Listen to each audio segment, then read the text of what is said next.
나와 인연 있는 모든 영가들을 천도하고 또한 내 스스로 내 마음의 공덕 창고에 복과 선업을 짓는 것이다 라는 것을 끊임없이 명심하셔야 됩니다.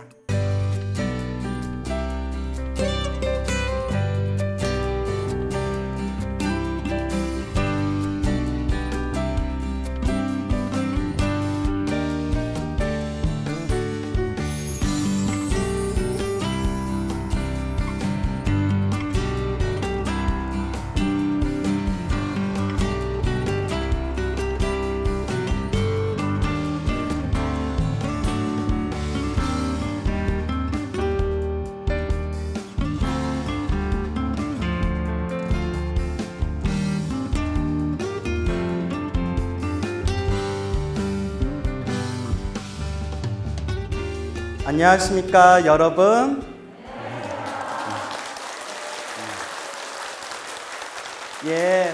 소중한 나 무한 행복 소나무의 광우입니다. 와 안녕하세요. 만나서 반갑습니다. 반갑죠? 아유 너무 반가워요. 저 복령사 와서 깜짝 놀랐어요. 왠지 아시죠? 절이 너무 예뻐서. 그래서 우리 PD님하고 같이 복령사 들어오면서 야, 참 절 예쁘다 감탄하면서 왔는데 제가 우리 저 안내해 주신 스님께 여쭤봤어요. 이걸 어떻게 이렇게 다 관리하시냐 했더니 우리 봉사해 주시는 신도님들이 아주 정성껏 관리해 주신다라고 그렇게 덕담을 하시더라고요. 그래서 여러분들 이렇게 얼굴이 훤한 걸 보니까 좋은 도량 살아서 그리고 복을 많이 지어서 이렇게 얼굴이 훤하신가 보다라는 생각이 들었습니다. 그렇죠?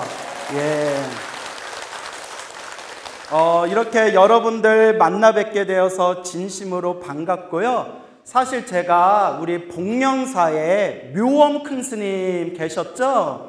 그 묘엄 큰 스님을 굉장히 존경했어요. 그래서 묘엄 스님 일대기를 보다가 그 젊었을 적에 능엄주 가피 받은 이야기도 제가 소나무에서 소개한 적이 있었거든요. 그래서 언제 복령사 한번 가야지 했는데 워낙 바빠서 언제 가보나 했는데 오늘 또 이렇게 영광된 자리를 마련해 주셔서 우리 주지 스님 포함해서 우리 많은 신도분들께 진심으로 감사드립니다. 그래서 오늘 여러분들께 재미난 이야기 전해드리고 싶은데요. 오늘 또 백중 오제죠. 또 이렇게 백중이라서 많이들 오셨나 보다. 또 아니에요. 광우스님이 와서 많이 온 거예요. 이러려고 그랬죠. 원래 많이 온다고 들었어요. 복령사 신도분들 워낙 불심이 깊어서 이렇게 법회에 항상 많이 동참하신다라는 이야기를 들었습니다. 그래서 여러분들 이렇게 더운 날 또 백중을 통해서 나와 인연 있는 우리 조상님 영가 그리고 우리 부모 영가 또 나와 인연 있는 주인 있거나 주인 없는 모든 외로운 영가들을 위해서 이와 같이 큰 공덕을 짓고 있는 것에 대해서 정말 흐뭇한 마음이 일어납니다. 우리가 백중이라고도 하고 우람분절이라고도 하죠. 그래서 우람분절에 대한 그 이야기는 여러분들 다 들으셔서 아실 거예요. 우리 부처님 10대 제자 중에 신통제일이었던 어느 스님? 목련 스님, 목건련 스님이라고도 하죠. 목련존자의 어머니가 지옥에 떨어졌는데 도저히 목련존자의 신통력으로는 어머니를 지옥에서 구해낼 수가 없는 거예요. 그래서 부처님께 아뢰고 부처님께 세존이시여 저의 어머니를 부디 구제해 주십시오 라고 했을 때 우리 부처님께서 하신 말씀이 마땅히 하한거를 마치고 그 해제일에 스님들을 모시고 공양 올리고 연불 독경을 한다면 어머니를 구할 수 있을 것이다 해서 생기게 된 게 우리 백중이잖아요. 그렇죠? 그래서 또 원래는 우람분절이라고도 했는데 우람분이라는 뜻이 거꾸로 매달려 있다라는 뜻이래요. 거꾸로 매달려 있다. 그래서 거꾸로 매달려 있는 고통을 당하고 있는 나와 인연 있는 영가들을 제를 통해서 구제하는 것이 바로 우람분제가 되겠습니다. 그래서 우리 부처님의 가르침은 살아있는 사람에게도 깨달음의 길, 복과 선업과 공덕을 닦을 수 있는 길을 우리들에게 가르쳐 주셨지만 또 나아가서 눈에 보이지 않는 영적인 존재들까지 지옥, 아기, 축생, 아슈라, 인간, 천상, 육도윤의 모든 중생을 제도하기 위해서 이와 같이 수많은 방편법을 설하시고 수많은 가르침을 설하셨던 겁니다. 그런데 요새 젊은 사람들이 제를 지내거나 백중 같은 것을 좀 소홀히 하는 경향이 있어요. 여러분들도 느끼시죠? 그래서 왜 불자라면서 왜 백중 같은 걸 안 지내니 했더니 이제 많은 젊은 애들이 잘 못 믿겠어요 라는 말을 하더라고요. 스님, 죽으면 정말 저승이 있어요? 정말 윤회가 있어요? 라는 말씀을, 그런 이야기를 하는 경우가 종종 있습니다. 여러분, 죽으면 저승이 있을까요? 없을까요? 있어요? 봤어요? 보신 분? 예? 스님 저 죽었다고 왔는데 있어요. 예? 여러분, 염라대왕은 본 적 있어요? 없어요? 없어요. 근데 여러분, 저도 처음에는 머리 깎고 출가할 때 오직 참선만 하리라.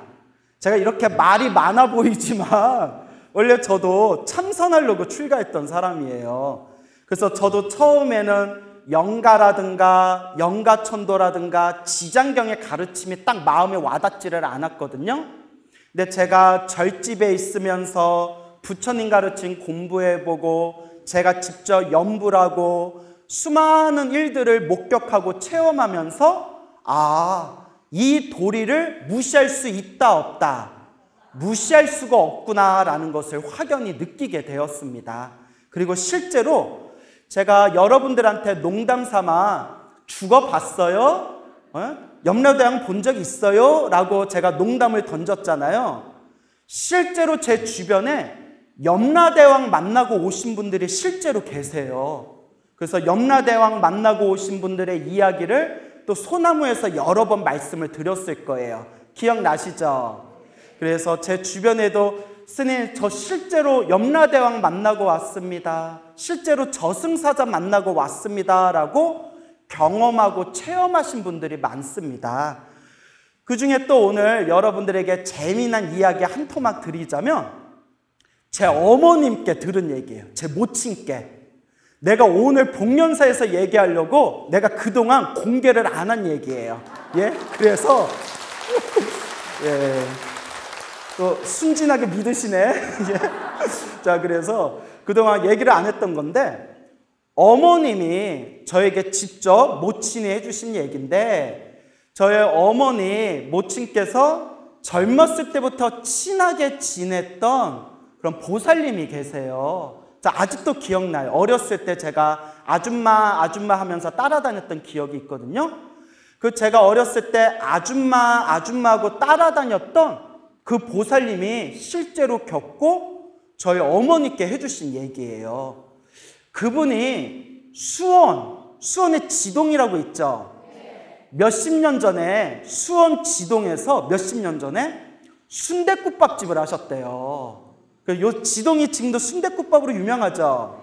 예, 그래서 저희 어머니가 그러는데 옛날에는 지동을 미나리깡이라고 불렀대요.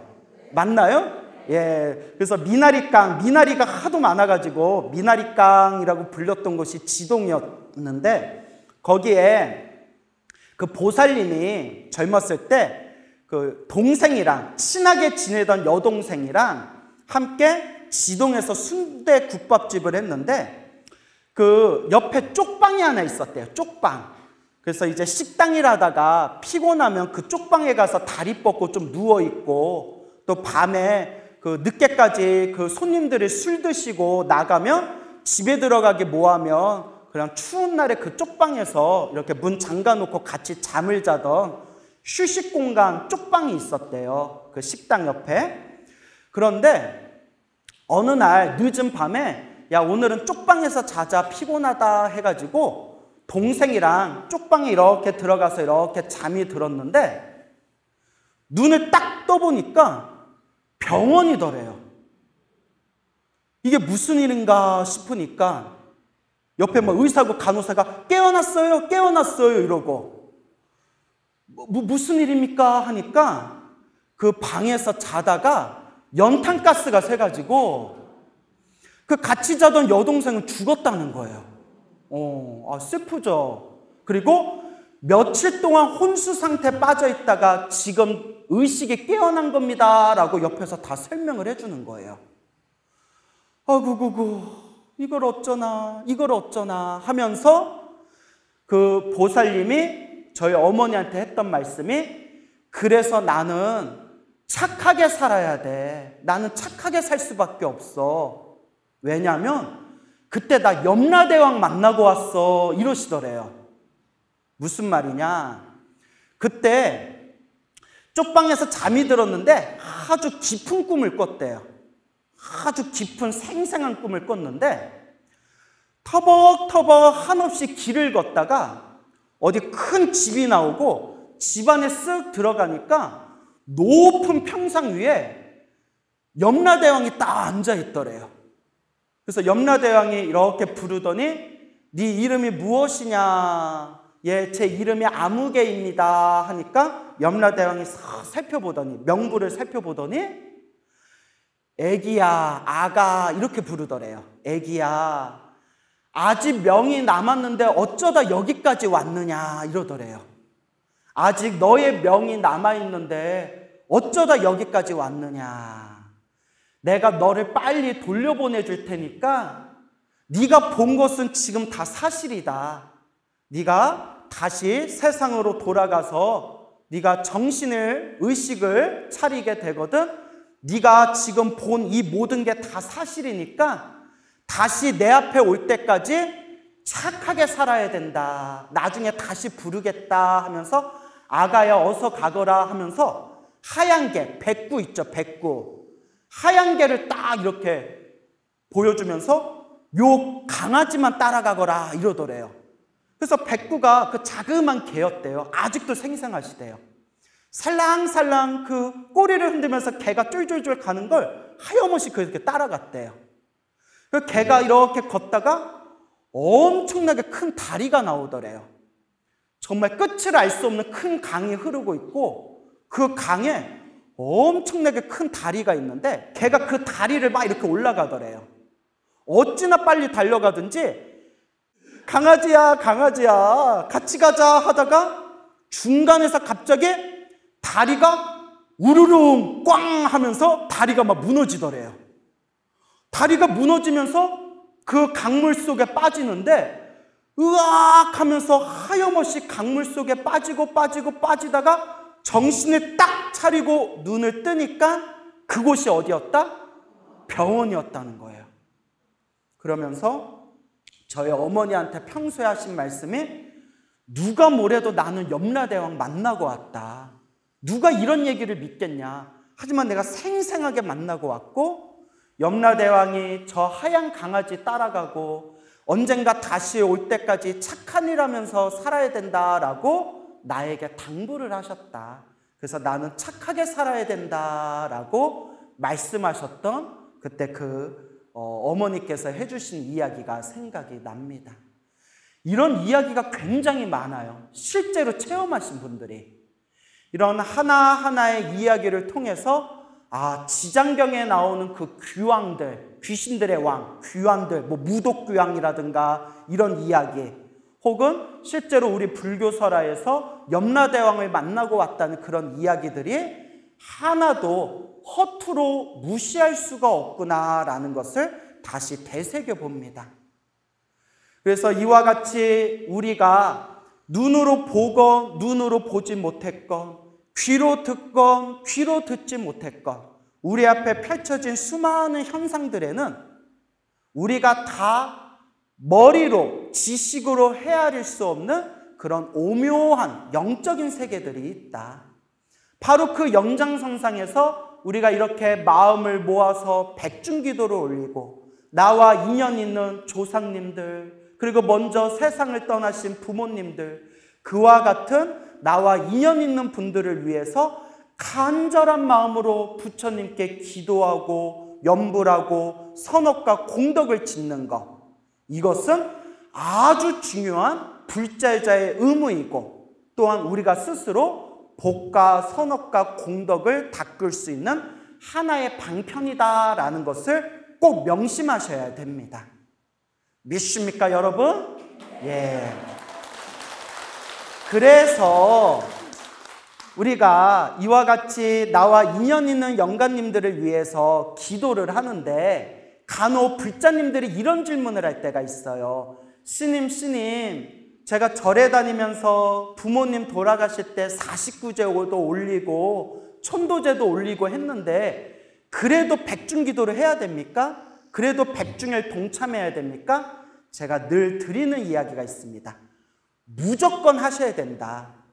그리고 중요한 게 여러분, 웬만한 영가들은 부처님의 가피와 스님들의 간절한 염불과 기도로 또 남아있는 자손들의 간절한 그 염원의 힘으로 웬만한 영가들은 천도될 수가 있다고 합니다.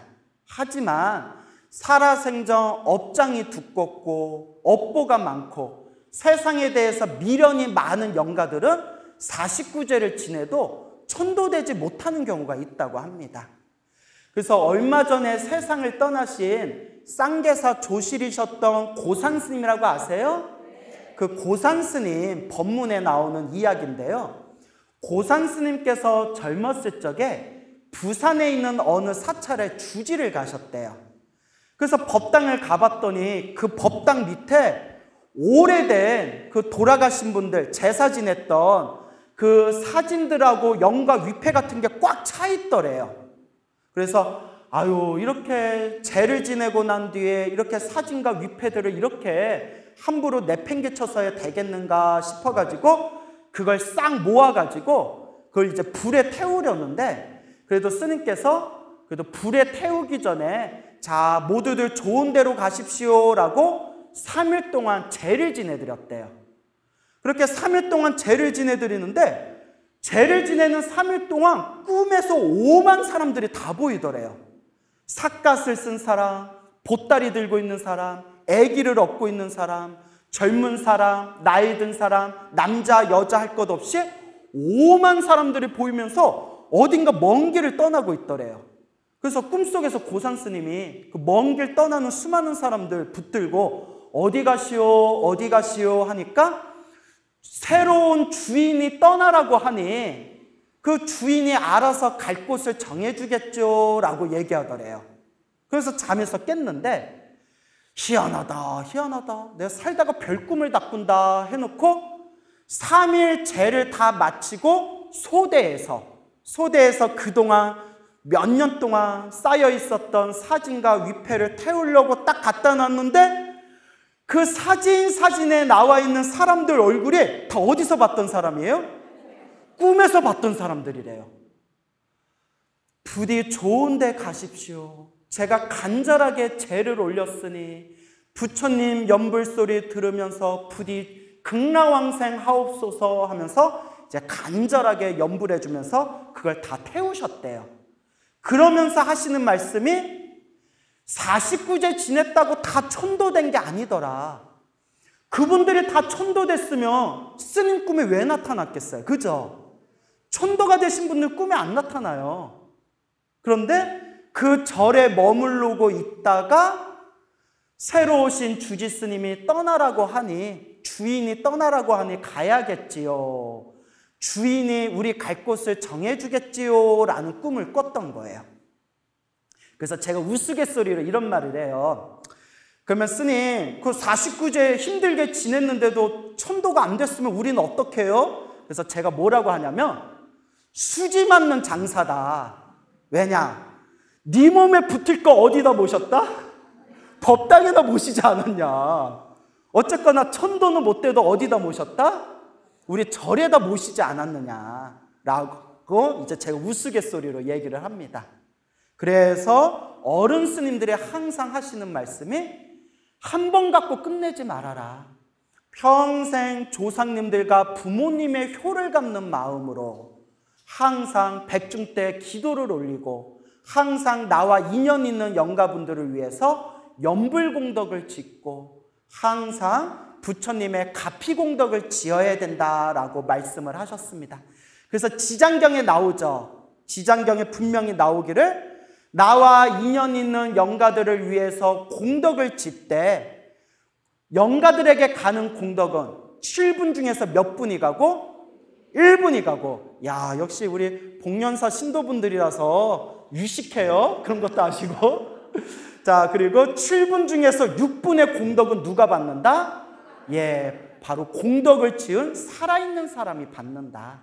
즉 나와 인연 있는 영가분들을 위해서 공덕을 짓는 것은 영가만을 위한 혜택이 아니라 살아있는 나, 살아있는 우리 불제자들이 복과 선업과 공덕을 짓는 아주 수승한 방편이다라는 것을 꼭 명심하셔야 됩니다. 알겠죠? 그래서 이와 같이 우리가 법을 지으면서 나아갈 때, 이와 같이 우리가 부처님께 기도하고 염불하면서 내가 지은 공덕을 영가들과 함께 나눌 때 그 공덕의 많은 부분을 우리가 바로 그 공덕을 쌓게 되는 것이다 라는 것을 늘 마음에 되새겨야 됩니다. 지금으로부터 약 130년 전쯤에 통도사에 백년암이라는 암자가 있어요. 혹시 가본 적 있나요? 예, 있으시구나. 통도사 백년암이라는 암자에 정진이라는 스님이 계셨대요. 정진 스님. 이 정진 스님이 울산, 고향이 울산이었던 분인데 아버지가 세상을 떠나시고 난 뒤에 아버지를 위해서 49제를 잘 지내드렸대요. 아버지를 위해서 49제를 잘 지내드리고 몇 년이 지났는데 어느 날 생생한 꿈을 꿨대요. 생생한 꿈 속에 이 정진 스님이 무인도, 아주 찬바람이 드는 음산한 무인도에 혼자 이렇게 서 있는 거예요. 그리고 이곳이 어딘가 어리둥절하고 있는데 저기에 아주 초췌하고 아주 고통스러운 얼굴로 벌벌벌벌벌 떨고 있는 어느 노인네가 쓱 오더니 스님의 법명은 무엇입니까? 라고 물어보더래요. 예, 저는 정진이라는 스님입니다. 아, 정진 스님, 혹시 고향이 어디십니까? 예, 제 고향이 울산입니다. 하니까 아들아! 하고 부둥켜 안더래요. 아니. 아버지? 아니, 얼굴이 왜 이렇게 변했습니까? 내가 지옥에 떨어져서 끔찍한 고통을 받느라 내가 지옥에서 이와 같이 얼굴이 다 변해버렸다라고 하는 거예요. 아버지가 돌아가시고 제가 전성껏 49제를 지냈는데 어찌하여 지옥에 떨어지셨습니까? 네가 나를 위해서 정성껏 49제를 지내준 걸 내가 다 안다. 그런데 살아있을 때 너무나 나쁜 업을 많이 지어서 49제로 그 업장을 다 소멸하지 못하고 네가 아니었으면 더 큰 지옥에 떨어졌을 텐데 그나마 우리 정진 스님, 내 아들이 나를 위해서 제를 지내준 덕분에 그나마 약한 지옥에 떨어지게 되었다. 하지만 지금도 그 고통이 너무나 끔찍하구나 하면서 그래도 네가 나를 위해서 제를 지내주고 네가 나를 위해서 염불하고 공덕을 지어준 덕분에 염라대왕의 허락을 받고 내가 꿈에서 너를 이렇게 만나게 된 것이다 하면서 눈물을 쭈르륵 흐르더래요. 아버지 어쩌다 이렇게 됐습니까?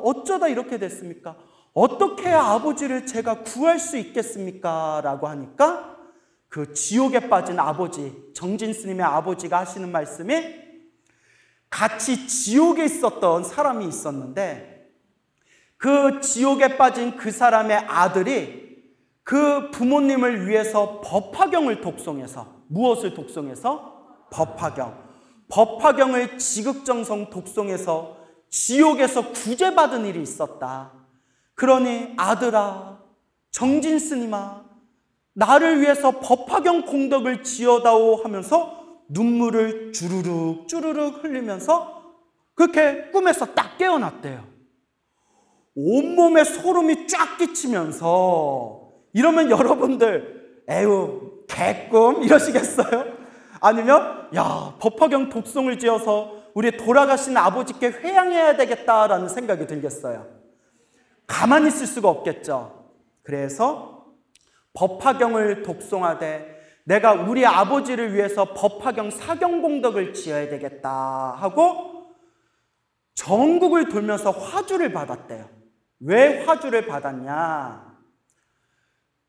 돌아가신 아버지를 위해서 법화경을, 금 있죠? 금으로 법화경을 쓰는 금자 사경, 금으로 된 글자로서 법화경을 사경하는 금자 사경을 올리기 위해서 전국에 탁발을 다니고, 그리고 사경할 동안 모든 경비를 댈 수 있는 그런 시주를 모았다고 합니다.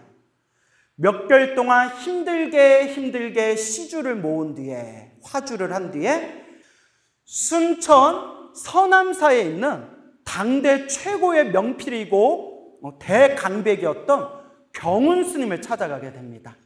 경운 스님을 찾아가서 정진 스님이 눈물을 뚝뚝 흘리면서 스님, 부디 저와 저의 아버지를 위해서 법화경 금자 사경을 올려주십시오 라고 청을 올리게 됩니다. 그래서 경운 스님이 그대의 청을 받아들이겠소 해서 자그마한 방을 하나 구한 뒤에 암자의 방에서 오로지 그 법화경 사경, 여러분 금자, 그 정말 금으로 그렇게 이제 갈아가지고 금색으로 사경을 하는데 한 글자라도 틀리면 되겠어요, 안 되겠어요? 난리 나는 거예요. 그래서 온 심혈을 기울여서 한 자 한 자 약 7만 자가 넘는, 법화경 7만 자가 넘어요. 7만 자에 이르르는 법화경을 한 자 한 자 금으로 사경을 합니다. 그런데 여러분, 금을 아무리 갈아서 그걸 이렇게 섞어가지고 이렇게 쓴다 하더라도 금가루가 거칠거칠하잖아요. 그죠? 그동안 모아놨던, 옆에 있었던 붓을 법화경 사경 반을 쓰고 나서 붓이 닳아서 다 없어져 버렸대요. 도저히 쓸 수가 없는 거예요. 이걸 어쩌나. 붓을 구하러 마을로 내려가야 되는데 너무나 눈이 많이 내려가지고 마을로 내려갈 수가 없고, 이걸 기한 안에 이걸 사경을 다 맞춰야 되는데 이제 와서 어쩌나 걱정하고 있는데, 어느 날 청소를 하려고 문을 딱 열어놓는 순간에 족제비 한 마리가 쏙 하고 들어오더래요. 족제비야 얼른 나가라 하니까 안 나가고 발라당 누워서 꼬리를 딸랑딸랑 흔들더래요. 어서 나가라 맞기 전에 어서 나가라. 근데 자꾸 꼬리를 달랑달랑 흔들고 있으니까 순간, 족제비야, 혹시 네 꼬리의 털을 뽑아가지고 붓으로 만들어서 쓰라는 소리냐라고 물어보니까 족제비가 사람 말을 어떻게 알아들어요? 그러거나 말거나, 네 꼬리의 털을 뽑아서 붓으로 쓰라는 얘기냐 물어보니까 꼬리를 달랑달랑 흔들더래요.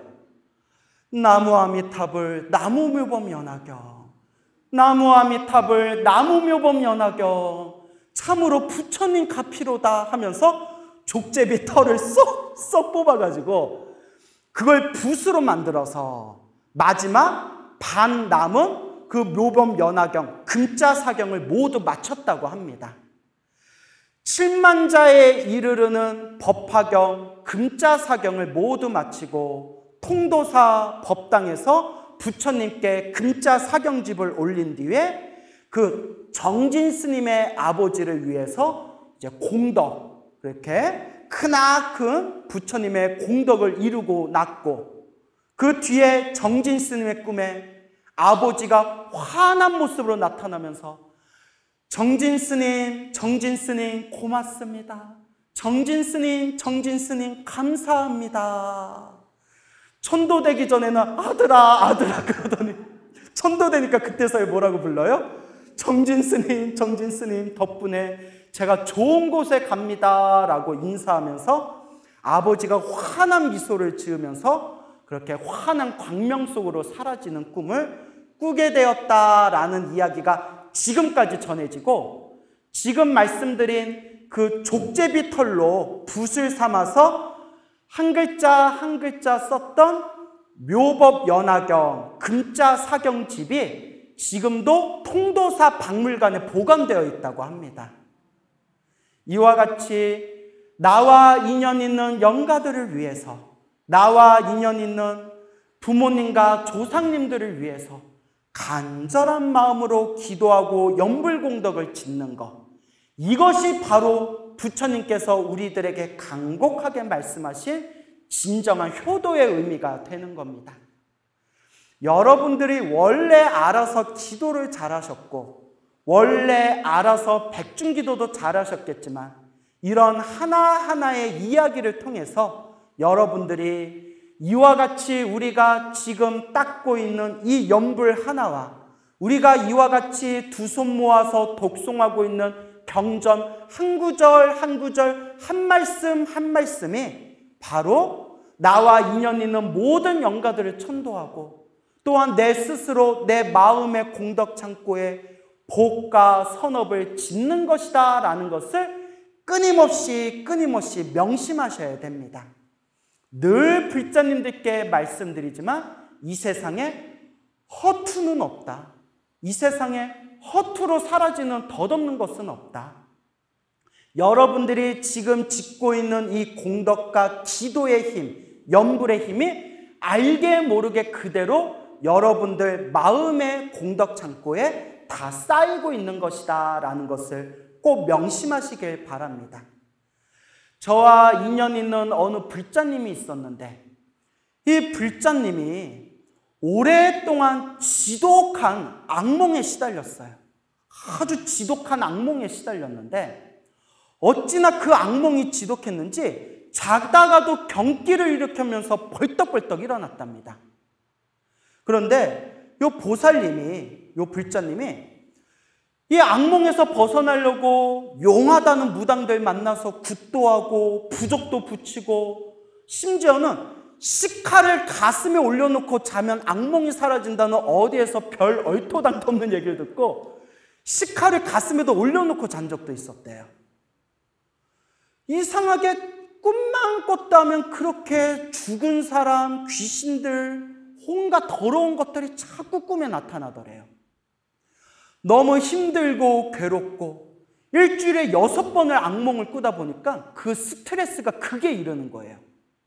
그리고 자꾸 그런 악몽을 꾸면서 집안에 되는 일이 없더래요. 남편의 사업은 자꾸 기울고 아이는 자꾸 삐뚤어지고 자기는 막 그 스트레스 때문에 자꾸 짜증나고 화가 나고, 이러다 정말 내가 죽는 거 아닌가, 내가 죽는 거 아닌가, 정말 죽고 싶다 할 정도로 너무 괴롭고 힘들었답니다. 어느 날 이분이 소나무를 보게 됐어요. 소나무를 봤는데 웬 얼굴에 동글동글한 스님이 나와가지고 알겠죠? 뭐 이러고 있더래요. 그래서 그분 말씀이 요새는 중들도 개그하나? 이랬대요. 아니 그냥 그분 말씀이. 예. 그래서 근데 듣다 보니까 재밌더래요. 옛날 옛적 그 전설의 고향 보던 생각이 나더래요. 그래서 그냥 밤에 잠도 안 오고 잠들면 악몽을 꾸는데 이거라도 듣자 하고 그렇게 이제 소나무를 자꾸 보게 되었는데, 제 입으로 얘기해서 미안한데 제가 원래 컨셉이 겸손이거든요. 내가 원래 컨셉이 겸손인데 소나무를 틀어놓고 잠이 들었는데 그날 악몽을 안 꿨대요. 이거 뭐지? 계속 소나무를 틀어놓고 이렇게 잠에 들었는데 악몽이 많이 줄어들었대요. 악몽이. 그러다가 그때 그 경험이 굉장히 신선했는지 그대로 계속 소나무를 재미 삼아서 듣다가, 여러분 제가 항상 소나무에서 여러분들 눈높이 수준에서 기도 이야기, 연불 이야기, 복 짓는 이야기, 인과업보 이야기 항상 그런 말씀 드리잖아요. 그분이 점점 마음에 그 이야기들에 꽂히더래요. 맞아, 나도 기도 한번 해보자. 요 광우스님 법문이 맞다면 내가 이렇게 악몽으로 시달리고 우리 집안이 이렇게 뒤죽박죽 집안의 가세가 기우는 것은 다 내가 지은 전생의 업보, 업장일 수 있겠다. 그러니까 그래, 나도 기도 한번 해보자. 그래서 지장경을 기도하셨대요. 지장경. 한글로, 우리말로 번역된 한글 지장경을 매일매일 읽으면서 남는 시간에 지장보살 연불을 했는데 악몽을 안 꾸더래요. 희한하다. 계속 지장보살 연불을 하면서 지장경을 계속 독송을 하면서 일주일에 6번 꾸던 악몽이 일주일에 3번으로 줄어들고 일주일에 1~2번으로 점점 줄어들고 꿈도 점점 맑아지는 걸 느끼겠더래요. 사람이 이렇게 뭔가 체험하는 맛이 있어야 돼요. 그렇죠, 여러분? 우리가 부처님 법이 좋은 건 다 알아요. 내가 체험을 하거나 맛을 보지 못하면 아유, 나는 영험 없나 보다. 아유, 기도해봤자 아무 소용 없나 보다. 자꾸 이런 약한 마음이 생기거든요. 근데 이런 맛을 보면, 체험하는 그 맛을 보면 사람이 자꾸 하고 싶어하는 마음이 생겨져요. 솔직히 우리 중생 마음이 그렇잖아요. 그 뒤부터 더 열심히 지장경을 독송하고 더 열심히 지장보살을 연불했는데 몇 개월이 지난 뒤에 꿈속에서 수많은 사람들이 하얀 옷을 입고 헤아릴 수 없는 수많은 사람들이 하얀 옷을 입고 밥상을 차려놓고 밥을 맛있게 먹으면서 막 꽹가리를 치고 막 춤을 추더래요. 들썩들썩 다들 환하게 밥 먹고 꽹가리 치고 북치고 장구치고 춤을 추는데 그때 어떤 하얀 옷을 입으신 할머니가 쓱 오시더니 고맙다, 얘야 고맙다 하면서 그 밥을 먹고 한바탕 춤을 추던 그 하얀 옷을 입은 사람들이 다들 어디론가 멀리 떠나는 꿈을 꿨대요. 그리고 꿈에서 딱 깼는데 보살님이 눈에서 눈물이 저절로 주르륵 하염없이 그렇게 눈물이 쏟아지더래요. 그러면서 마음속으로 지장보살 감사합니다 지장보살님이라는 마음이 저절로 이렇게 일어나더랍니다.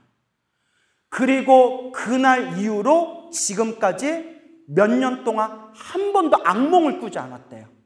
그때가 마지막 꿈이었대요. 그리고 더 신기한 거는 그 꿈을 꾸고 나서 집안일이 점점 잘 풀리더래요. 남편도 조금씩 안정을 이렇게 차리기 시작하고 그렇게 말썽 부리던 애들도 점점 애들이 반듯하게 변하더랍니다.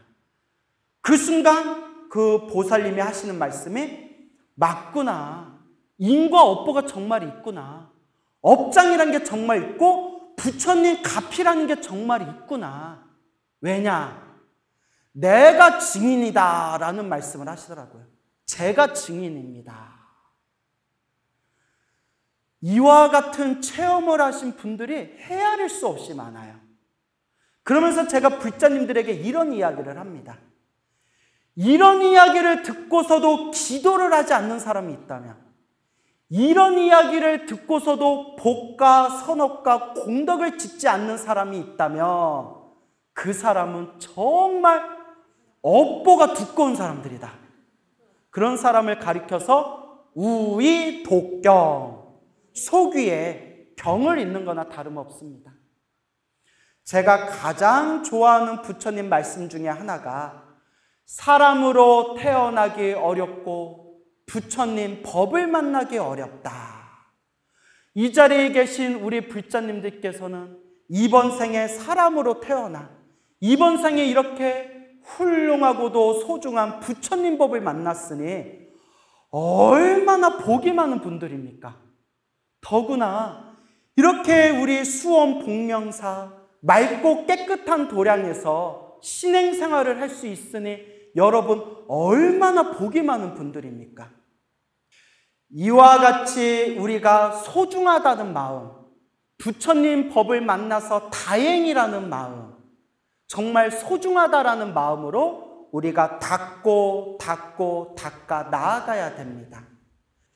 옛적에 어느 큰 스님이 계셨는데 그 어느 신도분이 큰 스님을 찾아와서 스님, 제가 이렇게 업장이 두껍고 이렇게 업보가 두꺼운데 어떻게 하면 업장을 소멸하겠습니까? 3000배를 해라 라고 시켰대요. 3000배를 해라. 3000배 하면 업장이 소멸하겠습니까? 3000배 하면 업장이 소멸한다. 3000배 해라. 그래서 법당에 가서 그 보살님이 하루 종일 다리가 후들후들 해질 때까지 다리를 떨면서 3000배를 맞췄대요. 3000배를 마치고 업장이 소멸했으니 좋은 일이 생기겠지 하고 큰 법당의 계단 밑으로 내려가는데 다리가 달달달달달달 떨리면서 다리에 힘이 쭉 풀리면서 그만 계단에서 넘어져 버린 거예요. 그래서 다리가 똑 하고 부러졌대요. 세상에. 병원에서 기부스를 한 뒤에 다짜고짜 큰 스님을 먼저 찾아와서 스님! 하면서 3000배 하면 업장이 소멸한다더니 3000배에서 다리가 풀려서 다리가 부러졌어. 이게 업장 소멸이요 하고 따지니까 큰 스님이 고함을 냈다 지르면서 이놈아 하면서 네 업장이 두꺼워서 목이 부러질 뻔한 업을 3000배에서 뭐가 부러진 걸로? 다리가 부러진 걸로 크게 받을 걸 작게 받았는데 그 은혜도 모르고 와서 어디서 그렇게 망발을 하느냐 했더니 아이고 스님 죄송합니다. 아이고 스님 잘못했습니다. 제가 몰라서 그랬습니다. 하면서 눈물을 뚝뚝 흘리면서 크게 받을 업을 작게 받은 걸 제가 모르고 큰 스님께 제가 험한 말을 했습니다. 제 구업을 참회합니다 하면서 또 쩔뚝쩔뚝 이렇게 계단을 내려가더래요. 옆에 있는 시자스님이 깜짝 놀래가지고 스님이 사실입니까? 스님 부처님 가피가 너무 놀랐습니다. 크게 받을 업을 작게 받기 위해서 목이 부러진 뻔한 업보를 다리 부러진 걸로 끝난 겁니까? 했더니 큰 스님이 나야 모르지? 그 내가 어떻게 아냐냐? 스님 보살한테 그렇게 얘기해줬습니까? 야 이렇게 얘기 안 하면 맞아줄 것 같아서 야 부처님이 크게 받을 거 작게 받는다고 했다. 야 부처님 말을 의심하냐? 이랬다는 그런 에피소드가 있습니다. 근데 그 말이 맞아요. 여러분들이 기도하면서 여러분들이 수행하면서 힘들고 괴롭고 답답한 일을 만나게 되었을 때 나무아미타불 관세음보살, 지장보살, 마하살 크게 받을 업을 어떻게 받고 있습니다? 작게 받고 있습니다. 라는 그 흔들리지 않는 마음이 중요합니다. 그 흔들리지 않는 마음이 여러분들을 꾸준히 복과 선업과 공덕의 길로 이끌어주는 겁니다. 오늘 여러분들이 이렇게 백중기도에 오셔서 우리 조상님들을 위해서 혹은 먼저 세상을 떠나신 부모님들을 위해서 혹은 나와 인연 있는 영가분들을 위해서 간절한 마음으로 연불공덕을 짓고 계시고 일상에서도 항상 복령사 법회에 모여서 우리 큰 스님들 가르침을 듣고 또 여러분들이 마음으로 부처님 말씀을 되새기면서 한 걸음 한 걸음 수행해 나아가는 그 공덕의 힘, 그것이 여러분들을 진정한 행복의 길로 이끌어주는 바로 공덕의 힘이고 여러분들을 성불의 길로 이끌어주는 공덕의 힘입니다. 여러분들이 한 번 연불할 때마다 여러분들 마음 창고에 공덕이 쌓이고 여러분들이 영가를 생각하면서 한 번 연불할 때마다 여러분들과 인연 있는 영가들이 기쁨의 춤을 춘다고 했습니다. 오늘 이 더운 날씨에도 여러분들이 이와 같이 부처님 도량에 모여서 부처님의 가르침을 되새기며 기도할 수 있다는 것, 이것은 보통 인연이 아니고 웬만큼 성근이 있지 않으면 쉽게 할 수가 없는 겁니다. 저만 하더라도 이렇게 날씨가 더우면 집에서 에어컨 켜고 그렇게 다리 뻗고 쉬고 싶은 생각이 들지, 이렇게 더운 날에 이렇게 법당에 모여서 부처님을 향해서 기도하고 제를 올리는 마음, 그 마음 쉽게 올리는 게 과연 그게 우리가 평범하게 생각할 일이겠습니까? 그만큼 여러분들이 과거 전생에서부터 한 분의 부처님 혹은 두 분의 부처님 혹은 수많은 부처님들께 복을 짓고 선업을 짓고 인연을 지어놓은 것이 있기 때문에 이번 생에 이렇게 맑고 깨끗한 도량에서 부처님의 법을 닦을 수 있다는 것을 꼭 마음에 되새기고 명심하시길 바랍니다. 그래서 오늘 이렇게 아름다운 도량 공연사에서 여러분들 만나뵙게 되어서 진심으로 기쁘게 생각하고요. 또 오늘 이 인연을 통해서 저와 여러분 그리고 우리 수많은 불자님들이 더욱 열심히 수행하고 정진하는 그런 인연공덕이 되었으면 합니다. 오늘 또 여러분들께 재미난 이야기 들려드릴 텐데요. 지금 부산 동네에서 서예가로 활동하고 계시는 연담 거사님이라는 분께서 이제 편지를 보내오셨습니다. 그래서 당신께서 지금 이제 한 연세가 이제 7순이 넘으신 분인데 이제 8순 가까이 되시는 것 같아요. 이 거사님께서 평생 이제 불교를 수행하면서 당신의 이제 체험기를 이렇게 편지에다 길게 써서 보내주셨습니다. 그래서 혹시 이렇게 공부하고 있는 불자님들께 조금이라도 불심을 돋구는데 도움이 될까 싶어서 이제 이 편지를 보내오셨다라고 하셨는데요. 그 편지에 있는 내용을 제가 좀 이렇게 간단하게 요약해가지고 오늘 여러분들에게 재미난 이야기 들려드릴까 합니다. 지금 부산 동네에서 이제 서예가로 활동하고 계시는 이 연담 거사님께서는 저 지리산 하동에 있는 그런 산골 마을에서 이제 태어나셨다고 합니다.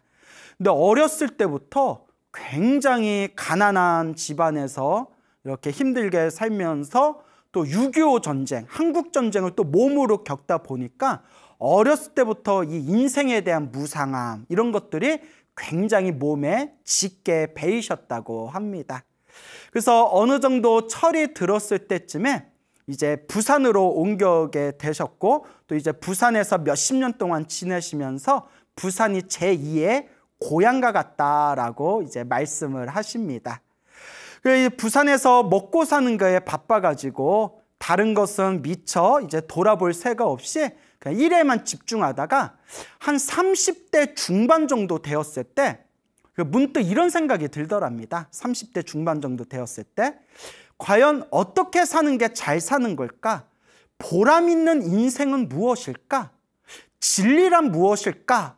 라는 그런 근원적인 어떤 내면에 대한 그런 강한 그런 구도의 열정이 이렇게 가슴에서 일어나시게 됩니다. 그래서 내가 불교 공부를 한번 해봐야겠다. 어떻게 사는 게 잘 사는 거고 어떤 것이 보람찬 인생이고 과연 진리란 무엇이고 인생이란 무엇인지 불교 공부를 한번 해야 되겠다 해가지고 당시에 그 부산의 거사림, 부산불교 거사림이라고 있었나 봐요. 부산불교 거사림 법회를 꾸준히 다니면서 거기서 이제 불교 공부를 한창 집중을 하셨다고 합니다.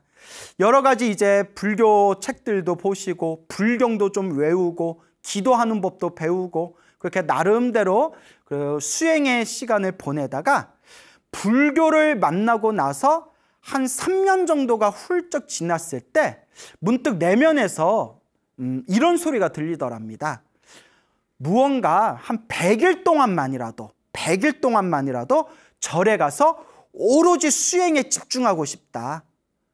이렇게 일상생활에서 법회 다니면서 불교 공부하는 것도 좋지만 100일 동안 오로지 수행에만 집중하는 시간을 가져보고 싶다라는 그런 강한 어떤 열정이 일어나게 됩니다. 그래서 이 거사님이 내가 100일 동안 한번 산사에서 오로지 내가 100일 동안 수행에 한번 집중해 보리라. 내가 기도에 한번 집중해 보리라.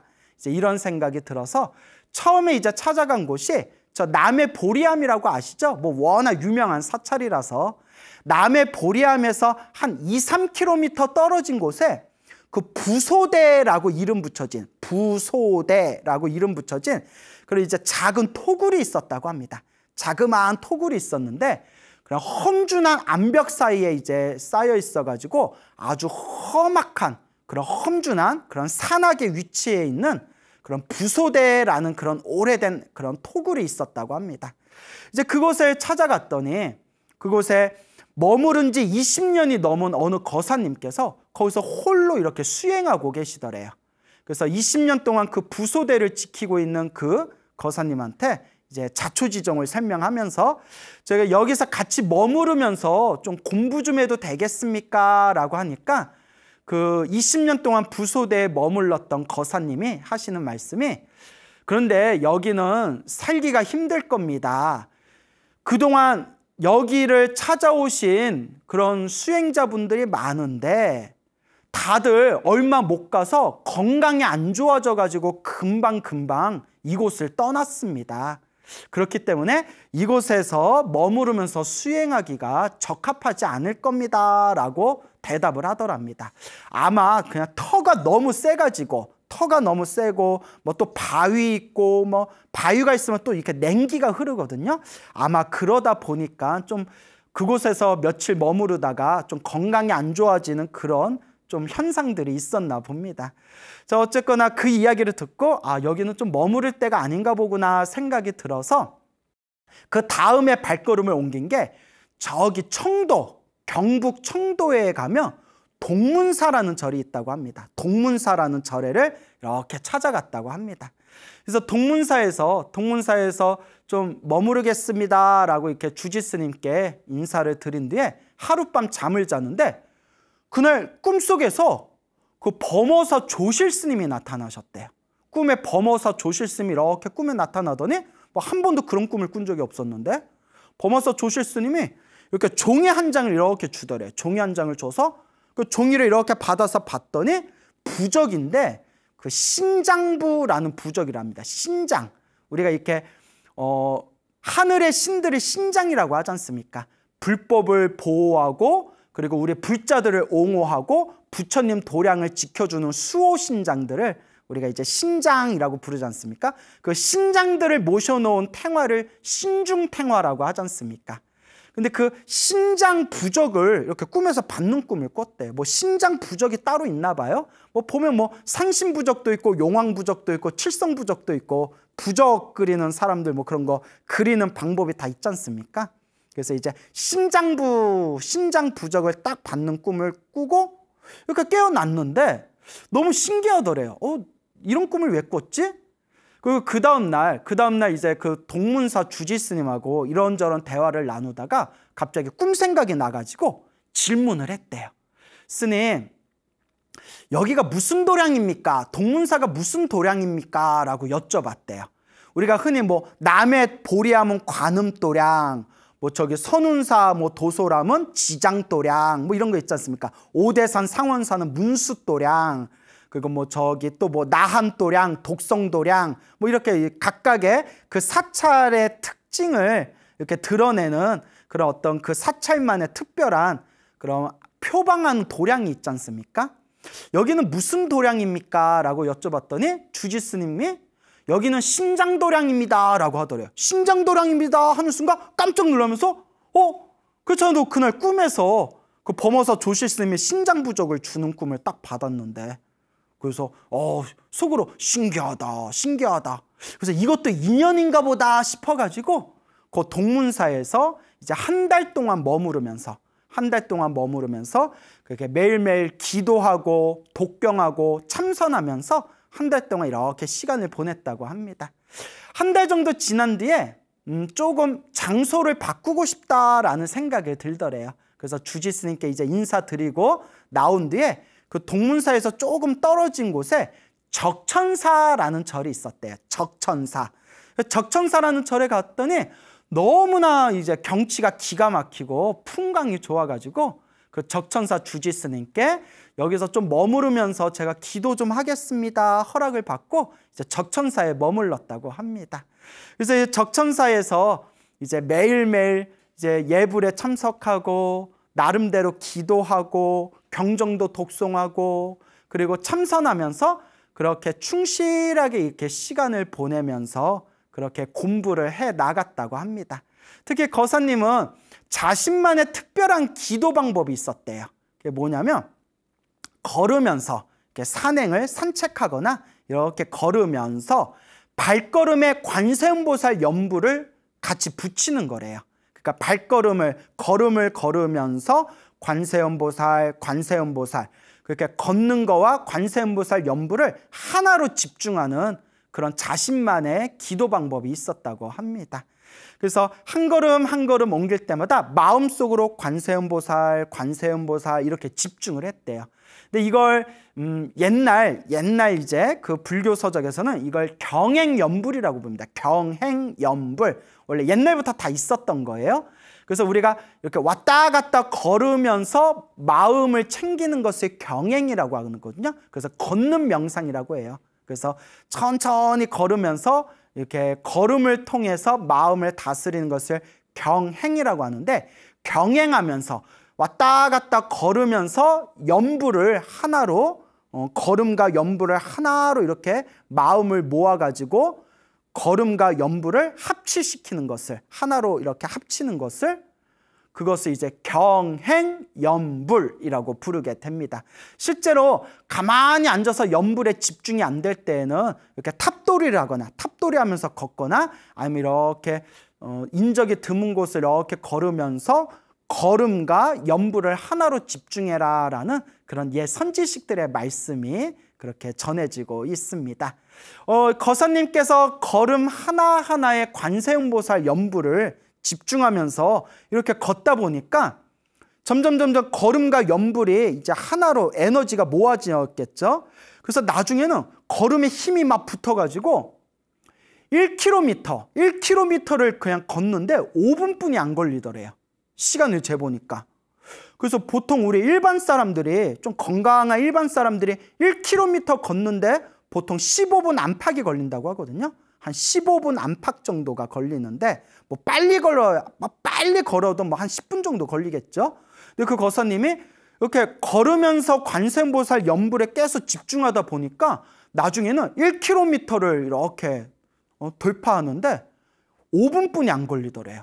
그래서 이게 아마 연불의 묘한 힘이 아닌가, 그 연불을 통한 에너지 때문에 이렇게 다리에 에너지의 힘이 딱 붙은 게 아닌가, 그런 생각이 드셨다고 합니다. 그래서 이와 같이 약속된 자기가 마음으로 결심했던 그렇게 100일 동안의 그런 집중 수행을 다 마치고 나서 이제 집으로 돌아오게 되었다고 합니다. 이렇게 집으로 돌아와서 집에 와가지고 이제 이 거사님이 무언가 또 일을 새로 시작해야 되잖아요. 그래서 경정 공부도 하고 불경 공부도 하고 그 붓글씨도 연습할 겸 아마 붓글씨를 조금 이렇게 배우셨나 봐요. 그 편지에는 당신이 뭐 제대로 뭐 배운 거는 아니지만 혼자서 독학하면서 그렇게 이제 배운 거지만 그래도 붓글씨, 붓을 조금 이렇게 잘 쓰셨나 봐요. 그래서 당신께서 불경도 연구하고 붓글씨도 연습할 겸 작은 사무실을 하나 이렇게 얻었답니다. 그러니까 작은 사무실을 열어가지고 당신 개인 공간으로 붓글씨도 좀 쓰고 부처님 경전도 공부하고 그렇게 시간을 보내고 있는데, 사무실을 열고 나서 며칠 지나고 난 뒤에 갑자기 사람들이 1명, 2명 늘어나더니 막 구름같이 사람들이 찾아오더래요. 어디서 그렇게 찾아왔는지 그 조그만 사무실에 사람들이 계속 찾아오더랍니다. 그래서 붓글씨 써달라는 사람도 있고 그냥 인생 상담하러 찾아온 사람도 있고 엄청나게 이제 많은 사람들이 이렇게 찾아왔대요. 그 와중에서 붓글씨 써달라는 그런 이제 주문을 받아가지고 반야심경도 써주고 금강경도 써주고 책에서 좋은 명언 같은 것도 써가지고 그렇게 이제 사람들한테 주면서 그렇게 붓글씨 써달라는 주문을 엄청 많이 받았는데, 나중에는 밤을 꼬박 세울 정도로, 그냥 밤을 새워서 써야 할 정도로 붓글씨 주문이 막 들어오더랍니다. 그때 이 거사님께서 딱 생각 드신 게, 내가 100일 기도도 열심히 하고 이렇게 부처님 가르침을 공부하니까 아무래도 이렇게 붓글씨라도 쓰면서 먹고 살아라 라고 무언가 가피를 얻은 게 아닌가, 무언가 힘을 얻은 게 아닌가, 무언가 보이지 않는 힘이 이렇게 도와주는 게 아닌가라는 생각까지 드셨을 정도래요. 그래서 이렇게라도 붓글씨 써가지고 의식주를 해결하고 생활을 영위해라 라는 그런 어떤 가피가 아닌가라는 생각이 들 정도로 그렇게 붓글씨 주문도 많이 들어오고 사람들이 또 인생 상담하러 그렇게 많이 찾아왔다고 합니다. 그래서 너무 신기한 게, 그 조그만 사무실 열어놓고 어디에다 광고한 적도 없는데 어떻게 알고 사람들이 그렇게 찾아왔다는 겁니다. 그렇게 찾아오는 수많은 사람들의 각자의 사연들이 있을 거 아닙니까? 그 중에서 이 거사님께서 또 굉장히 특별한 사연이 하나 있답니다. 그게 무엇인고 하면 저도 이렇게 읽어보면서 깜짝 놀랐는데 너무 재밌고 신기해가지고요. 그 어느 여인이 찾아왔답니다. 어느 여성분이 이렇게 찾아와서 관세음보살 글씨를 크게, 관세음보살을 글씨를 하나 써주십시오라고 부탁을 했답니다. 그래서 그 여인이 하는 얘기가, 여자분이 하시는 이야기가, 이거 관세음보살을 액자에다 넣어가지고 매일매일, 집에서라도 매일매일 요 관세음보살님 액자 앞에서 관음기도 하려고 합니다 라고 하더래요. 그래서 요 거사님께서 근데 뭐 왜 관음기도를 하시게 되었습니까? 라고 이렇게 여쭤보니까 그 여자분께서 깜짝 놀랄 만한 이야기를 하더래요. 한번 잘 들어보세요. 요 여자분께서 그 이제 결혼을 하고 아이 셋을 낳답니다. 아이 셋을 낳는데 남편이, 애들이 다 크기도 전에 남편이 너무 일찍 세상을 떠났대요. 일찍 세상을 떠났는데 이 남편의 혼이 그 부인하고 어린 3남매만 두고 저승으로 가려니까 너무 마음에 걸렸는지 이 남편 혼이 부인한테 붙어버린 거예요. 부인한테 다 이렇게 실려버렸답니다. 부인한테. 그래가지고 이 부인이 이제 남편의 혼이 부인한테 접신이 돼가지고 점집을 열어서 점으로 먹고 살았대요. 참 별일이 다 있죠. 그래서 남편의 이렇게 혼이 접신이 돼서 이제 점집을 열어서 점으로 그렇게 먹고 살면서, 그래도 뭐 점으로 먹고 살 정도면 단골 손님이 있었다는 뜻이고, 또 이런 얘기 해도 되나? 단골 손님이 있었다는 것은 그래도 뭐 나름 뭐 조금 잘 맞췄나 봐요. 뭐 저는 뭐 점을 100% 믿지는 않지만 뭐 어쨌거나 그래도 좀 이렇게 곧잘 맞추셨나 봐요.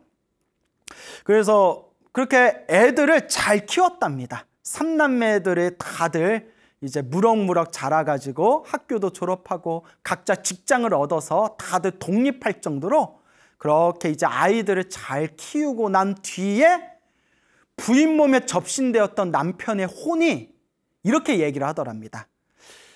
여보, 이제 애들도 다 컸고 이제 나도 떠나야 되겠어. 나도 이제 떠나야 돼요. 애들도 이제 다 컸으니까 이제 내가 미련 없이 가겠어 하면서 부인한테 이렇게 당부하더랍니다. 애들도 다 키워놨으니까 이제 점은 그만 보고, 점치지 말고 점집은 이제 그만하고 이제 앞으로 평생 관음 기도를 하시오, 관세음보살 기도를 하시오 라고 이렇게 부인한테 일러주더랍니다. 그래서 뭐 자세한 사연은 모르겠지만 남편분이 불자였나라는 생각도 들고요. 그 부인한테 이제 나는 애들 다 키웠으니까 나는 이제 떠나겠어. 이제 점집은 하지 말고 이제 관세음보살 기도 열심히 하시오라고 하면서 이제 남편이 그렇게 떠나갔답니다. 남편의 혼이 떠났대요. 그래서 요거 관세음보살 기도하려고 관세음보살 이제 붓글씨 관세음보살 요 글씨를 얻어다가 액자에 넣어서 집에 걸어 놓으려고 합니다. 그 얘기를 듣고 거사님께서도 이제 깜짝 놀라셨을 거 아니에요. 신기해가지고. 그러시냐고. 근데 여기는 어떻게 알고 오셨습니까? 하니까 그 여성분이 하는 얘기가 남편의 혼이 여기로 가라고 했습니다. 남편의 혼이 가르쳐줘서 여기로 가라고 해서 왔습니다. 라고 하는 말을 듣고 그 거사님께서도 신기하고도 너무 신기했다고 그게 그런 또 이제 이야기를 전하셨습니다. 이런 얘기 들으면 너무 신기하지 않습니까?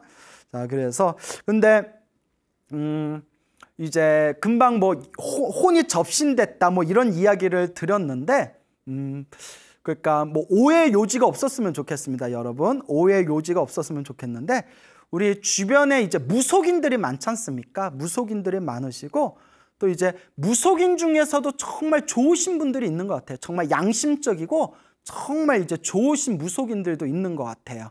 예, 그리고 또 우리나라에서 있던 무속이라는 것도 어떤 전통 문화를 계승한다는 의미도 있지 않습니까? 그래서 무속인들도 좋은 분들이 많다. 이제 요 말씀을 드리면서 근데 이제 다만 그냥 불교 입장에서 말씀드릴게요. 불교 입장에서는 이제 사람 몸에 뭐 신이라든가 영가라든가 혼이 같이 실려 있는 것을 불교에서는 좋게 보지는 않습니다.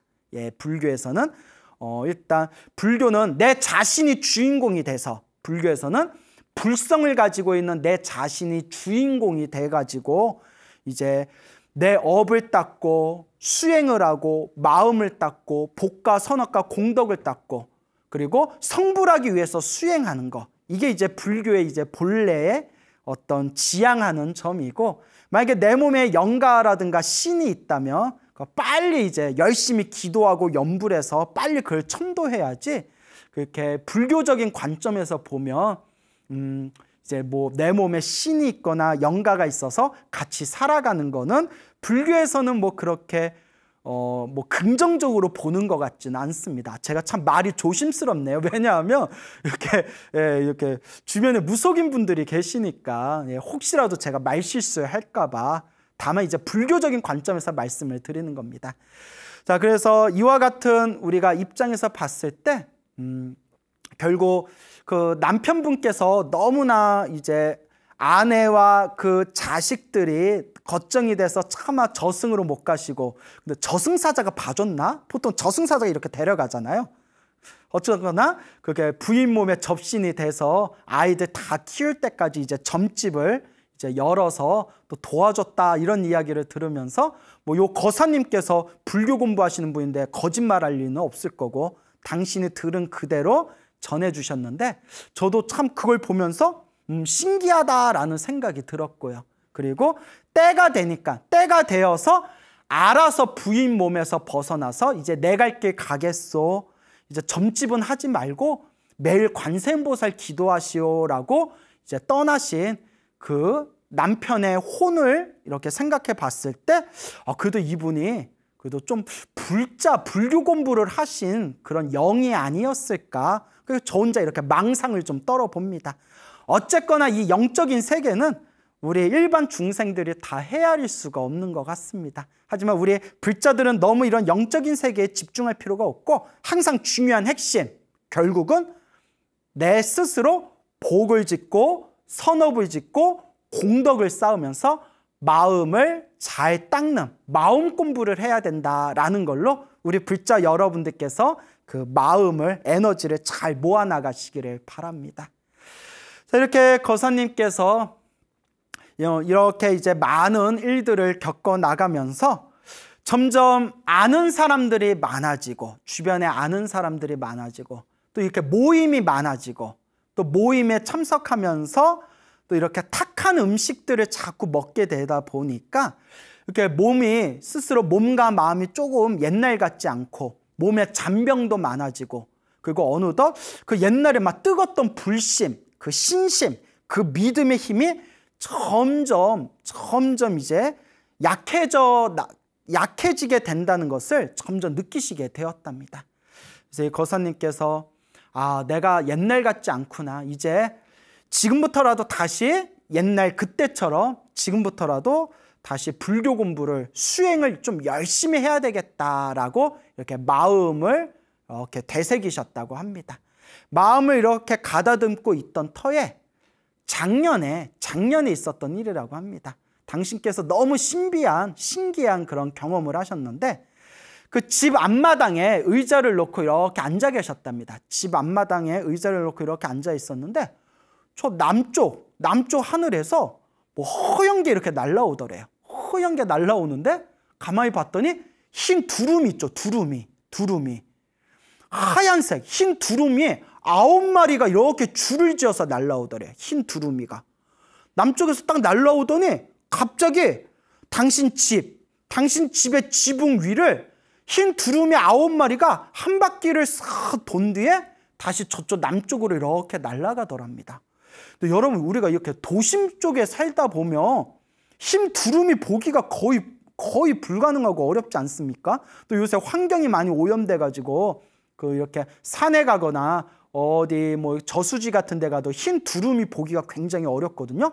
근데 흰 두루미가 한두 마리도 아니고 9마리가 날라와 가지고 지붕을 한 바퀴 싹 돈 뒤에 남쪽으로 사라진 것을 딱 눈으로 목격하면서 거사님께서 아마도 이제 불교 공부를 남은 생애 동안 불교 수행을 조금 더 열심히 하라라는 그런 어떤 신호인가 보다라는 그런 생각이 딱 드시더랍니다. 그래서 지금 이 거사님께서 매일매일 108참회를 하시면서 108참회문을 독송하면서 매일매일 절을 하시면서 그렇게 하루를 시작하며 그렇게 불교 수행을 꾸준하게 열심히 하고 있다라는 그런 당신의 소중한 체험담을 이렇게 보내주셨습니다. 자, 우리가 이 불법을 공부하다 보면 또 요 부처님의 가르침을 우리가 닦다 보면 정말 쉽게 진짜 그런 일이 있을까? 진짜 그 말이 사실이야? 에이, 그거 거짓말 뻥 아니야? 라고 생각될 수 있는 그런 좀 신비한 일들이 있습니다. 그래서 실제로 불교 역사에서도 이런 신비한 일들이 많았었기 때문에 우리 팔만대장경에 보면 그런 영험 설화만 모아놓은 그런 책들이 있을 정도입니다. 그래서 뭐 금강경 영험사라, 법화경 영험사라, 지장보살 영험사라, 뭐 관세음보살 영험사라, 화엄경 영험사라, 이렇게 수많은 그런 영험사라에 대해서 모아놓은 책이 옛날부터 전해질 정도로 이 불법을 닦다 보면 여러 가지 신비한 일들을 체험하게 됩니다.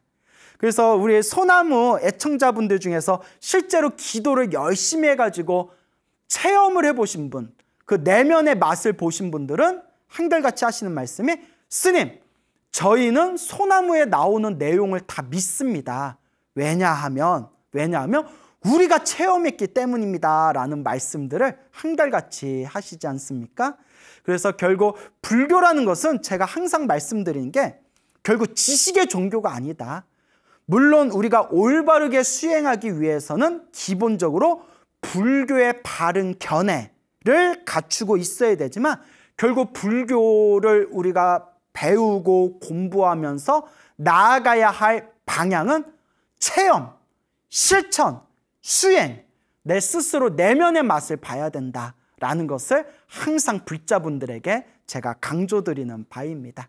하지만 여러분, 늘 이제 소나무에서 제가 여러분들에게 이런 재미난 영험설화 같은 거, 신비한 이야기를 말씀드리기는 하지만 제가 꼭 중간중간 마무리에 양념치면서 하는 얘기가 있죠. 이런 것에도 집착하면 된다, 안 된다? 절대 안 된다라는 말씀을 드립니다. 제가 이렇게 재미난 영험설화를 들려드리는 거는 이런 일도 있구나. 정말 불보살의 가피는 정말 신비하고 정말 신묘한 무언가가 있구나라는 그런 관심과 믿음을 불러일으켜 드리고 싶어서 이런 재미난 영험설화들을 뽑아가지고 여러분들한테 썰을 푸는 거고요. 궁극적으로 우리가 진정한 수행의 길을 가기 위해서는 이런 신비한 거, 신묘한 거, 신기한 거, 이런 것들도 다 이렇게 내려놓으셔야 됩니다. 그래서 금강경에서 이야기하지 않습니까? 범소유상 개시여망이다. 모든 있는 바 상들은 다 허망하다. 허망한 것들에 우리가 집착할 필요가 있을까요? 없을까요? 허망한 것들에 집착할 필요가 없습니다. 모두 다 마음이 만든 환상에 불과할 뿐입니다. 그리고 또 금강경에 이런 구절이 있지 않습니까? 부처님을, 열애를 눈으로 보려 하거나 귀로, 소리로 듣고자 한다면 눈으로 보고 귀로 들어서 소리를 들어서 부처님을 찾고자 한다면 그것은 삿된 도이다. 진정한 가르침이 아니다. 또 부처님께서 금강경에서 이렇게 구구절절히 간곡하게 이야기하시지 않습니까? 그래서 여러분, 우리가 뭐 법화경을 사경하거나 독경하거나 지장경을 독경하거나 뭐 관세음보살 기도를 하거나 뭐 천지파령신주경 기도하거나 무슨 수많은 능엄주 같은 거 기도하거나 수많은 기도를 하다 보면 여러 가지 신비한 현상들, 여러 가지 신비한 일들을 겪게 됩니다. 근데 그럴 때마다 항상 여러분들 꼭 명심해야 될 게 있습니다. 아, 이것도 마음이 만든 현상이다. 이것도 다 내 마음이 만든 환상이다. 정말 우리 불자들이 기도를 하는 진정한 목적은 신비한 걸 얻기 위해서가 아니라 궁극적으로 내 마음을 잘 닦기 위해서입니다. 그래서 소나무를 오랫동안 보신 우리 불자 여러분들이라면 제가 정말 전하고 싶은 이야기가 무엇인지 아마 이미 충분히 다 알아들으셨을 거라 생각이 듭니다. 그래서 불법을 공부하거나 부처님 가르침을 공부하거나 혹은 기도를 열심히 하거나 수행을 하다 보면 때때로 여러 가지 신비한 일들이 일어날 수 있지만 그 모든 것들도 마음이 만든 현상이다. 다 마음법이다 라고 생각하시고 그저 이 마음 닦는 거에 가장 중요한 그런 포인트를 두시고 여러분들이 이 마음을 잘 닦아나가셨으면 좋겠습니다. 그래서 우리 불자 여러분들께서는 항상 매일매일 자신만의 기도의 시간을 가지셔야 됩니다. 매일매일 자신만의 수행의 시간을 가지셔야 됩니다. 우리가 수행이라는 표현을 쓸 때 수행이라는 단어에는 습관들이다라는 뜻도 포함되어져 있다고 합니다. 그 수행이라는 그 단어의 원래 산스크리트어가 바와나라고 합니다. 바와나라는 뜻 자체가 바꾸다, 그리고 바꾸다, 그리고 뭐 훈련하다, 바꾸고 훈련하다, 그리고 뭐 습관들이다 등등의 여러 뜻들이 포함되어져 있다고 합니다. 스님, 매일매일 기도하려는데 잘 안 돼요. 스님, 연불을 하려는데 연불이 잘 안 돼요. 스님, 독경을 하려고 하는데 독경이 잘 안 돼요. 스님, 사경을 하려고 하는데 사경이 잘 안 돼요. 그거는 습관이 잘 안 들어져 있기 때문입니다. 결국 수행의 첫걸음은 결국 습관입니다. 좋은 습관을 들이고 습관을 통해서 내 자신이 바뀌어 나가는 것이 수행의 진정한 묘미입니다. 제가 이제 알고 지내는 어느 이제 노보살님이 계시는데요. 이제 노보살 이제 8순이 넘으셨죠.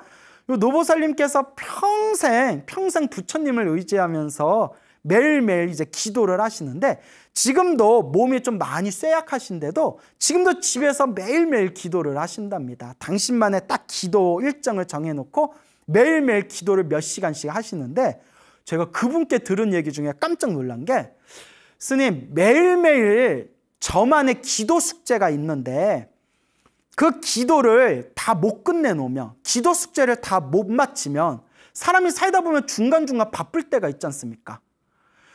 기도 숙제를 다 못 맞추면 차라리 저녁을 굶어서라도 기도를 무조건 끝냅니다 라는 말씀을 하더라고요. 그 말을 듣고 제가 어찌나 부끄럽던지 저는 그래서 밥은 좀 먹어야 되지 않겠냐.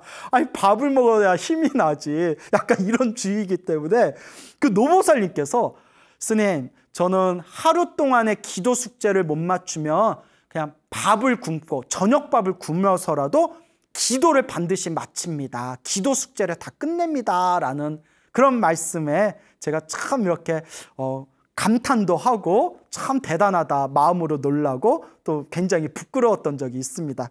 근데 변명이겠지만 그래도 저 밥을 안 먹으면 밥을 안 먹으면 이렇게 힘이 안 나가지고 일단 여기까지 하겠습니다. 어쨌거나 제가 이야기하고 싶은 것은 그런 습관이 중요하다는 거예요. 그래서 저는 기도를 무엇에 비유하냐면 밥 먹는 습관에 비유를 듭니다. 하루라도 밥을 안 먹으면 배고프고 뭐가 허하잖아요. 기도도 그와 같다. 하루라도 기도를 하지 않으면 뭐가 허한 느낌이 들어야 된다. 그리고 기도는 비타민 먹는 것 같다. 우리가 밥을 먹고 항상 영양제 챙겨 드신 분 있잖아요. 근데 우리가 영양제를 꾸준히 몇 달 동안 먹다 보면 그게 습관이 되거든요. 그러면 바빠가지고 영양제를 먹지 못했을 때 저녁이 되어서라도 영양제 먹었어야 되는데 하고 알아서 챙겨 먹지 않습니까? 기도도 그와 같다. 하루라도 기도를 우연히 빠뜨리게 되면 나 기도 그거 했었어야 되는데 이렇게 저절로 마음의 경각심이 딱 생길 정도로 그렇게 마음의 습관이 들어져야 된다라는 그런 말씀을 많은 분들에게 드립니다. 그래서 항상 우리 불자 여러분들께서 기도가 잘 안 되는 것 자체는 아직 습관이 안 들어서 그래요. 근데 여러분 습관이라고 할 때 그 습 있잖아요. 습의 다른 말이 또 업이라고 합니다. 그래서 우리가 업습이란 표현을 쓰거든요. 업습. 몸과 말과 생각으로 지은 내 행위의 에너지가 업이 되는 거예요. 업. 그래서 내가 몸과 말과 생각으로 지은 그 행위의 에너지, 그 업이 자연스럽게 몸과 말과 생각에 습관화되는 게 업습이에요. 전생에서부터 많이 닦았던 사람들은 이번 생에도 그 마음 쓰는 게 남다르고 그리고 항상 그 부처님의 가르침을 연구하고 공부하고자 하는 마음을 일으키고 전생에서부터 축생으로 살았던 중생이라면 축생의 업의 습관이 강해가지고 이번 생에 진리의 말씀을 들어도 귀찮아하고 믿지 않고 그냥 약육강식의 그런 어떤 본능에 의해서 그냥 이 혼탁한 세계에서 잘 먹고 잘 사는 거에만 집중하는 그런 업의 습관이 있고 참 이 업의 습관이라는 게 굉장히 중요합니다. 참 무섭습니다. 그래서 우리 스님들이 머리 깎고 처음에 이제 출가하면 항상 이제 하시는 말씀이 습의가 잘 들어야 된다라는 말씀하십니다. 습의. 의라는 것은 내 행동가짐을 뜻하거든요. 행동가짐. 겉으로 드러난 행동가짐에 이 습관이 잘 들어져야 된다 해서 습의라고 합니다. 습의. 그만큼 이 습이라는 게 중요합니다. 불교적으로 말하면 업의 습관, 업습이라고 하고요. 그냥 평범하게 얘기하면 버릇을 잘 들어야 된다. 버릇. 내가 들었던 습관대로 내 운명이 바뀌어 나간다라는 유명한 말도 있지 않습니까? 여러분들은 지금 인생을 살아가면서 어떤 업의 습관을 들이고 있으십니까? 매일매일 기도하고 매일매일 복을 찍고 매일매일 마음을 닦으려는 업의 습관이 있습니까? 아니면 그냥 잘 먹고 잘 살고 남들 위에 올라서려고 하고 그냥 내 욕망에 끄달려서 약한 자는 짓밟고 강한 자가 되기 위해서 그렇게 거칠게 사는 업의 습관이 있습니까? 참 어렵고 어려운 문제입니다. 우리 수행하는 스님들조차도 이 업의 습관을 바꾸기가 참 힘듭니다. 너무나 힘듭니다. 그래서 옛날 그 이름을 밝힐 수는 없지만 옛날에 그 아주 유명하신 큰 스님조차도 하신 말씀이 정말 몇십 년 동안 참선했는데도 이 작은 업의 습관 하나 바꾸기가 참으로 어렵구나 이렇게 한탄하셨다는 그런 이야기도 있습니다. 그러니까 갑자기 생각나는 이야기가 떠오르는데요. 여러분 혹시 백용성 스님이라고 아십니까? 백용성 스님. 우리나라 그 독립운동을 하시던 참선을 해서 깨달음을 얻으셨고 또한 독립운동을 하셨으며 또한 부처님의 가르침을 널리 펼치셨던 정말 우리 한국 불교의 아주 그냥 위대한 봉우리와 같은 그런 큰 스님이 계셨습니다. 백용성이라는 용성스님이라는 큰 스님이 계셨는데 이 용성스님의 이제 한 손잡벌 되는 스님이 바로 성철스님입니다. 성철스님. 성철스님은 워낙 유명해서 다 들어보셨겠죠? 그래서 어느 날 백용성 스님하고 이제 아주 젊었을 때 출가한 지 얼마 안 된 젊었을 때 성철스님하고 하루는 이렇게 같이 공양을 한 적이 있었답니다. 하루는 이렇게 공양을 하시다가 용성스님께서 이렇게 이야기하시더랍니다. 내가 수행이 아직도 멀었네. 성철스님이 깜짝 놀라시면서 아니 요 조선에 이 땅에 스님만한 분이 누가 있다고 스스로 수행이 멀었다고 그런 말씀하십니까? 왜 그런 말씀을 하십니까? 하고 성철스님이 여쭤보니까 백용성 스님이 하신 말씀이 아까 밥을 먹는데 자꾸 맛있는 반찬에 젓가락이 한 번 더 가더라. 아직도 이렇게 공부한다고 공부했는데 그 맛있는 반찬 하나 더 먹는 그 습관을, 그 탐욕을 아직도 내려놓질 못했네 라는 말을 딱 듣고서 성철 스님이 그 자리에서 감탄을 하셨대요. 이야, 정말 큰 스님은 다르구나. 여러분 이 얘기 듣고 반성되지 않으십니까? 저 이 얘기 듣고 야, 나는 죽어야겠다, 나는 죽어야 되겠어 그런 생각이 들더라고요. 맛있는 반찬에 젓가락이 한 번 더 가는 거, 그 마음을 딱 알아차리시면서 아유, 내가 수행이 아직도 멀었구나 라고 말씀하셨던 그 백용성 스님의 그런 고결한 정신을 생각해 볼 때 정말 부끄럽고 나는 더 닦아야 되겠다, 정말 더 열심히 해야 되는데 참 내가 많이 부족하구나, 그렇게 엄청난 부끄러움이 이렇게 느껴지게 됩니다. 그러니까 이렇게 습관이란 게 닦기가 어려워요. 근데 여러분 중요한 게 있어요. 아주 중요한 부분인데요. 스님, 우리 왜 이렇게 수행이 잘 안 될까요? 스님, 왜 이렇게 절에 열심히 다니고 기도도 했는데도 왜 이렇게 업의 습관이 안 바뀔까요? 왜 이렇게 업습이 잘 바뀌지를 않을까요? 자, 중요한 게 있습니다. 우리 위대하신 석가모니 부처님, 이 위대하신 석가모니 부처님께서도 완벽하고 완전하고 모든 것을 구족하신 저 위대하신 부처님조차도 우리와 똑같은 중생이었을 때 성불하기까지 3아승직업이 걸리셨대요. 몇 아승직업이요? 3아승직업. 아승직업은 인간의 생각으로, 인간의 의식으로 헤아릴 수 없을 만큼 기나기고 기나긴 시간을 아승직업이라고 해요. 아승직업이라고도 하고요, 아승기겁이라고도 해요. 뭐 책마다 번역할 때 좀 달라요. 한글로 번역할 때 아승기겁도 되고 아승직업도 되는데, 너무나 헤아릴 수 없는 기나긴 시간이라서 중생들의 숫자로 다 헤아릴 수 없을 정도로 기나긴 시간을 아승기겁이라고 합니다. 부처님께서 우리와 똑같은 중생이었을 때 저렇게 위대한 부처님으로 성불하기까지 몇 아승기겁이 걸렸다? 3아승기겁이 걸렸대요. 1아승기겁만 하더라도 어마어마하게 긴 시간인데, 그 어마어마하게 긴 시간을 3번을 돌리면서 닦으셨다고 합니다. 저 위대한 부처님께서도 저렇게 완전한 존재가 될 수 있을 때까지 3아승기겁을 닦았다라고 경전에 나오는데, 이제 우리는 걸음마 수준 아닙니까? 이렇게 묵묵하게 닦다 보면 언젠가는 우리도 저렇게 위대한 부처님과 같은 존재가 언젠가는 될 수 있지 않겠습니까? 뭐 언제 될지는 도저히 모르겠지만 그냥 꾸준히 나아갈 뿐이죠. 그 옛날 큰 스님이 이런 말씀을 하셨습니다. 아무리 수행을 많이 해도 완전한 존재는 없다. 완벽한 수행자는 없다. 완벽한 수행자는 부처님밖에 없다. 그래서 경전에 봐도 아라한도 실수하는 내용이 나옵니다. 아라한은 모든 번뇌가 사라졌지만 아라한도 번뇌는 없지만 실수는 한답니다. 그래서 사소한 실수들은 있답니다. 근데 실수조차 없는 완벽한 분은 오직 부처님밖에 안 계신다. 그러니 지금 우리가 완전하지 못하고 완벽하지 못하고 지금 좀 많이 부족하더라도 우리의 마음이 본래 부처라는 걸 믿고 꾸준하게 복과 지혜를 닦아 나간다면 이렇게 부족한 우리도 언젠가는 저 석가모니 부처님처럼 위대한 존재가 될 수 있을 것입니다. 항상 행복하든 불행하든 그 모든 게 다 내가 지은 인연법이란 걸 믿고 항상 기도하시고 복을 짓고 그리고 마음을 잘 닦는 그런 불자가 되시기를 바랍니다.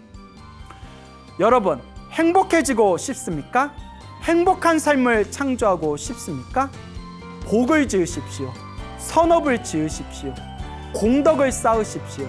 복과 선업과 공덕의 힘이 여러분들을 진정한 행복의 길로 이끌어 줄 것입니다. 여러분, 성불하십시오.